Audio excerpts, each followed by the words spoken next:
you can master it. Correct. But you got to make sure you got the right pieces to the puzzle. You got the right pieces to the puzzle. What I say every day is crazy that a person without nothing can always tell you how to get something. You know, just like I said, a virgin can tell you how to have. It's always somebody that's not in a certain place that can give you advice on how to get there. And I disagree with those. Like I said, those are liabilities. What we just talked about a little while ago. A guy, it's like somebody telling Alex how to hit a baseball, but they never played baseball or been on a baseball field.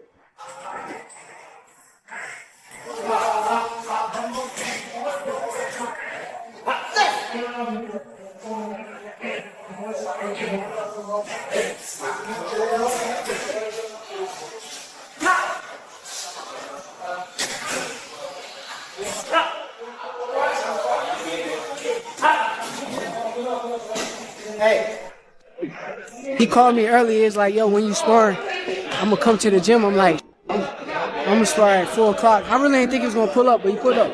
It means everything. His advice and listening to him in the ring. He calling out little shit. I'm trying to make sure I do what he says. So a hell of a blessing to have Bud, Floyd, all these guys backing me, and I appreciate them. I'm just trying to keep pushing and keep getting better and better. So here's what just dropped from Floyd Mayweather about those behind-the-scenes moments with Shakur Stevenson during his sparring camp with Teofimo Lopez. Boxing fans are buzzing about what really went down. A jab, but don't even stand right. Don't know nothing about boxing. So that's even like the commentators that watch our sports tell you how to tackle, how to catch footballs. And if you correct them and tell them, you know what? You don't know what you're talking about. They get upset. And that's when you hear so many, you hear so many bad stories because people always want you to tell them what they want to hear. They don't want the truth.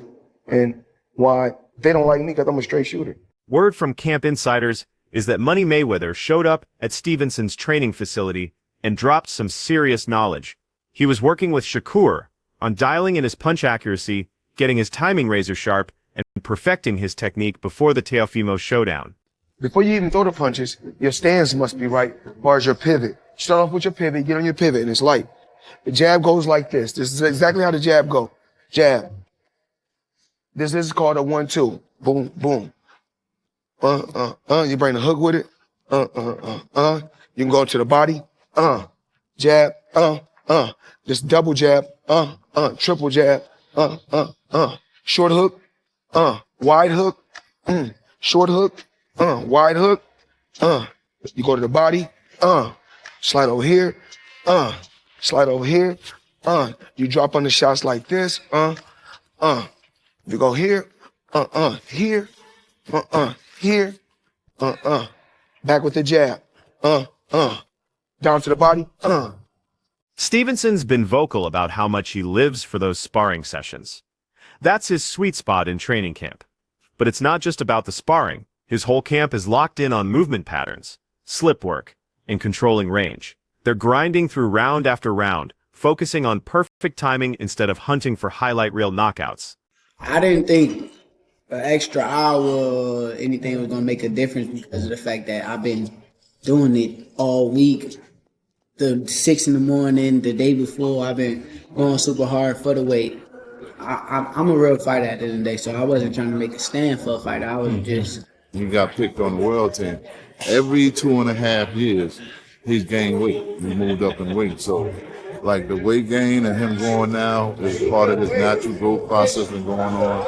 And so, I think he's more adjusted and he feels much more comfortable having to lose so well. Shakur's whole approach is about eliminating the wild scrambles and making his opponents fight his fight. I'm looking.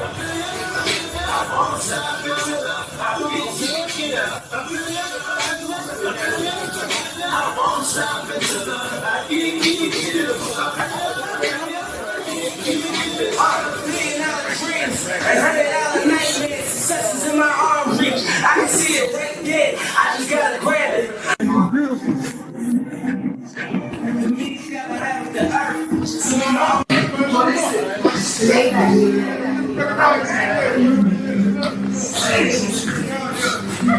That's Trey Texas.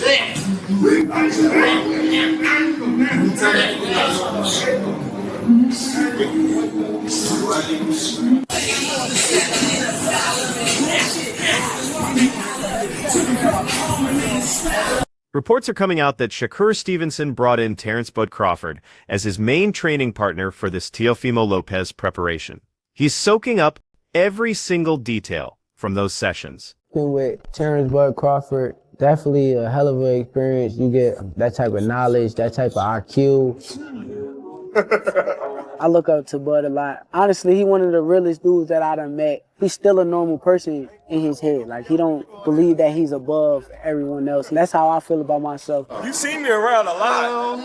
Don't act like you ain't seen me around them days. He said Bud, come on. Terrence talking, I try not to talk back. I try to just listen. And straight, boom, straight shot. Like right here, boom, there you go. But you got to make sure you step. Bam. That's when the motherfucker trying to run out. When the motherfucker trying to run, there you go. Even if I don't feel the same way that he feeling at the moment, it don't matter. I still want to hear him out and try to understand what he's saying. If you hear, what do you think he can throw to the hook? Because you out the way of the right hand. He like a sponge. He soak up everything that he need to soak up, put it into his arsenal, and then he make the best out of everything that he learned from everybody. Then throw it straight left to the body. At the end of the day, you don't want to feel like a know-it-all. And the people that know it all are the people that don't go very far. You got to always be a student. You got to always be able to learn and pick up things from this person, that person. He's a work of art. The sky is the limit with Shakur. He got the boxing skills and the ability to, do whatever he wants in the ring. And it's going to be very hard to beat Shakur, with the skills that he possesses and the smarts that he has, and given the opportunity, I think he can pose a great threat to everybody in the division. At the same time, Stevenson's locked into a precise nutrition plan as he makes the jump to 14 pounds. He's walking that fine line between adding size while keeping his hand speed, knockout power, and cardio intact for the Teofimo war. On the flip side, Teofimo Lopez's camp runs on pure adrenaline and aggression. His training sessions are legendary for their explosive pace, matching exactly how he operates when the lights come on. Quick, devastating, and completely unpredictable. Just manifesting, bringing in some good positive affirmation and thoughts. I try to do all this, as much as possible. I think it's also good for us, not just as fighters, but as human beings. It's good for us, It kind of let us be aware, of the actual things you could write down and actually create and manifest. I wrote down I was going to be a world champion one day. Boom. Did it. I wrote that I was going to be one of the best fighters to live up this time, and boom, we're doing it. What's it like hanging with this guy? He seems pretty awesome. It's incredible, man. He's definitely a special human being, and everything he does, in the boxing gym. He's a people's champion, He's constantly giving back to others. You see the human side of him, aside from the fighter. Teofimo's walking into this scrap with a different energy than we've seen before. There's this quiet confidence mixed with serious intent. He's treating this like the career-defining moment it really is. His headspace is locked in, his body feels unstoppable, and everything in camp is clicking perfectly. Instead of cracking under the pressure, Teofimo's feeding off it. He genuinely believes this is the exact moment he was destined for. His mentality shows real growth and that killer instinct shaped by all the battles that brought him here. Teofimo's not looking at this as stress, but as his chance to unleash everything he's got. The speed, the power, the fight, intelligence, and that competitive fire. He wants to remind the boxing world why he's still one of the most feared and talented killers in the sport. So then again, it's like I could always succeed to another level with it, and exceed to it. So it's really just trying to just keep it going.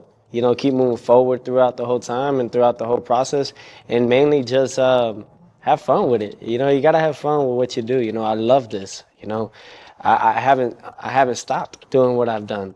because of the fact that I enjoy what I do. You know, this has been 20 years in the making, 20 years in this, you know, and I have so much to do and so much to prove within myself. So mentally, I'm prepared. Physically, I'm more than ready, you know, and emotionally, oh, I'm on fire, you know, I'm on fire with it, you know, because all I ever did was try to be great, you know, and it's no longer trying. I am, you know, I am great. And it's all about just continuing and holding that. So it's all about just staying humble throughout the process, keeping myself level-headed, and really just enjoying each day that we get, because tomorrow's never. Lopez has been fine-tuning his craft with legendary trainer Freddy Roach guiding every move. Roach's wisdom and tactical brilliance have brought something special to Teofimo's preparation. Inside the gym, Teofimo's grinding through rounds that simulate championship fight intensity. He's blending devastating power shots with lightning-fast combinations and constant footwork. Roach keeps hammering home the importance of perfect timing, solid defense, and capitalizing on every mistake. He's pushing Teofimo to stay one move ahead during every single exchange. Teofimo's been clear that this camp has been all about sharpening his natural instincts, having complete faith in his skills, and maintaining focus from the opening bell to the final second. For Teofimo, this fight goes way beyond just getting another win. It's about cementing his status among boxing's absolute best. He knows that everything the gym work, the wisdom from previous wars, and that original drive that launched him to the top has perfectly aligned for this moment.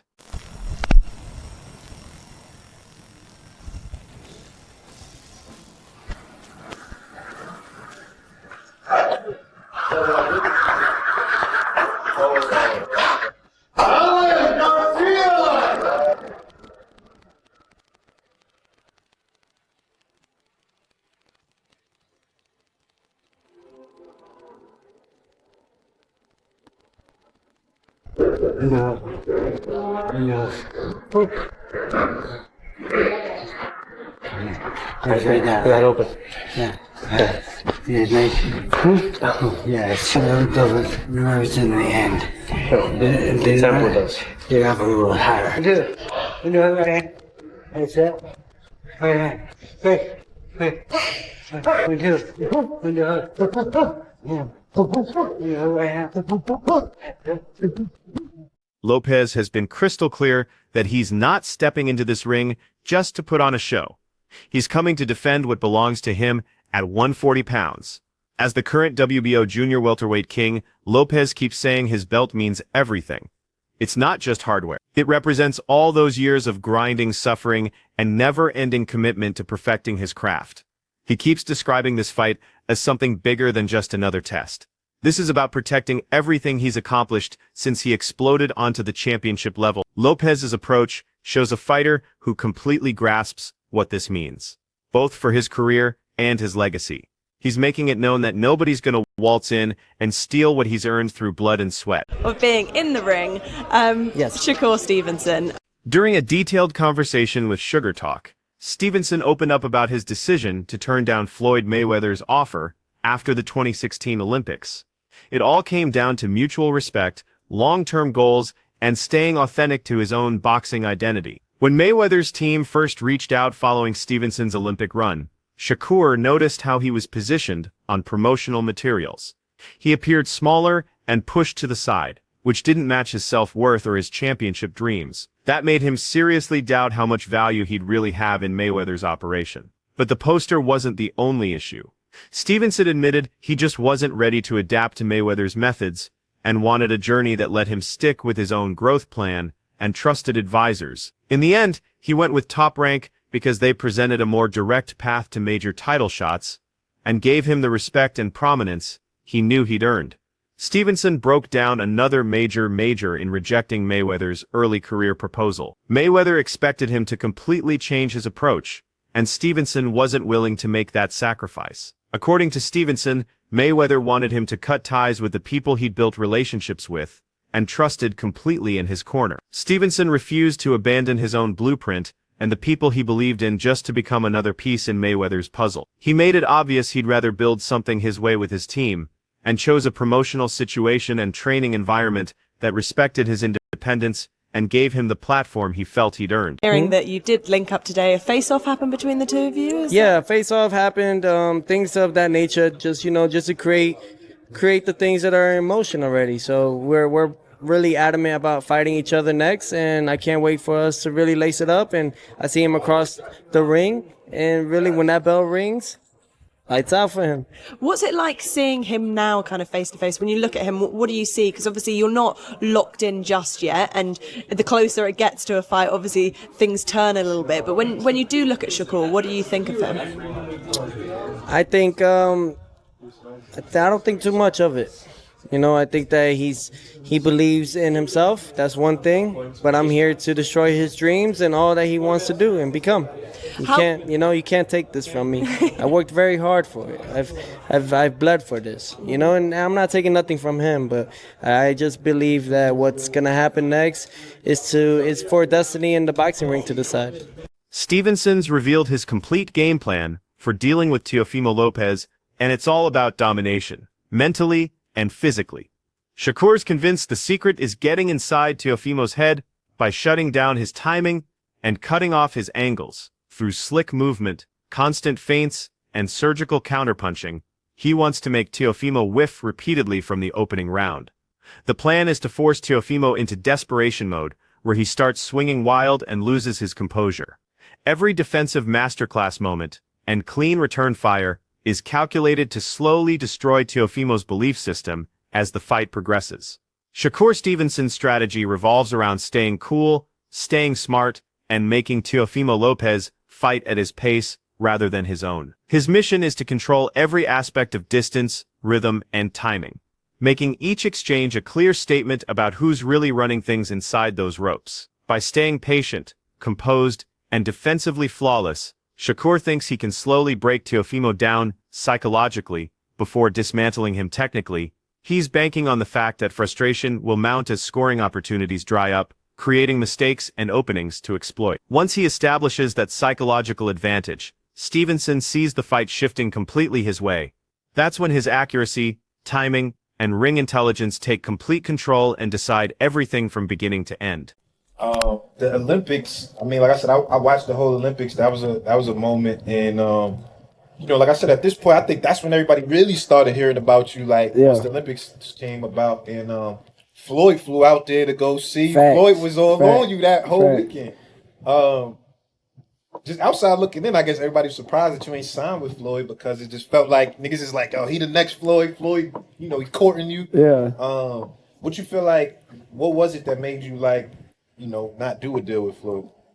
See, look, like, a lot of people look at that situation, they be like, yeah, you should have like went with Floyd.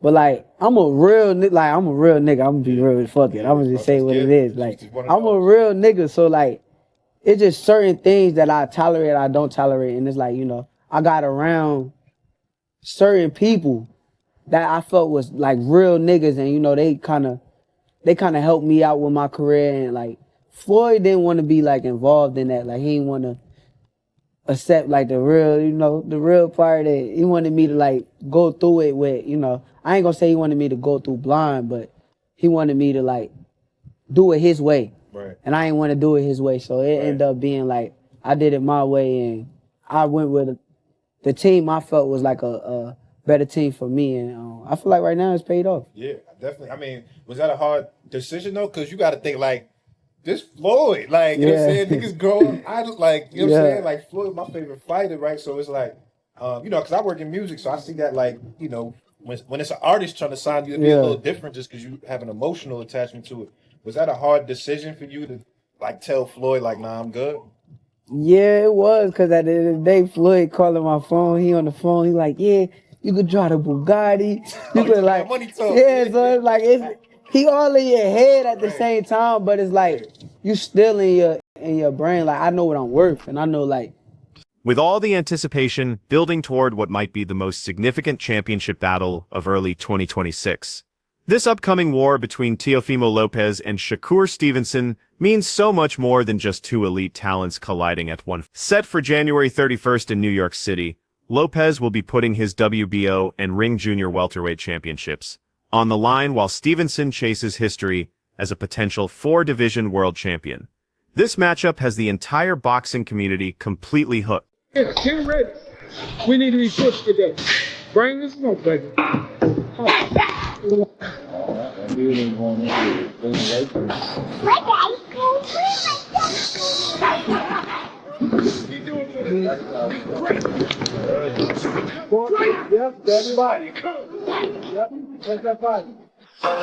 And I think this is the year where I'm gonna make them hate me even more.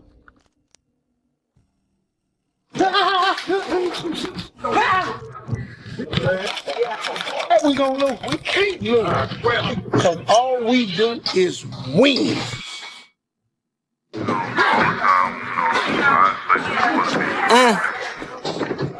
You already know what I was popping pills with him, been falling back from Killadell, cause I might try to drill the shit. What's your take? Will Stevenson's technical skills and ring movement get under Teofimo's skin and deliver him a statement win? Let us know what you think in the comments section. Going at it again. Yeah, I think Devin Haney setting the trend. Devin Haney setting the trend. Yeah. Yep, he's setting the trend. Now all these young guys starting to test themselves against each other now. That's what we want to see. That's what we want to see. We want to see who the best is, yo. And then the winner of this fight right here needs to fight Devin Haney. Why not? Why not? Keep it going. Keep it going. But anyways, look, this is a message, man. Anybody that's going to be working that card, y'all better make sure y'all do y'all damn homework. I'm talking about any commentators, any host, anybody. Do your damn homework, man, for real. You know what I'm saying? Because it's not going to be one of them fights where it's going to be rock 'em, sock 'em, both guys hitting each other and stuff like that. No, it's going to be small, little nuancey type of things that if you don't know what you're watching, you can't tell us what the hell is going on. All the fans at home going to be like, what's going on? You know?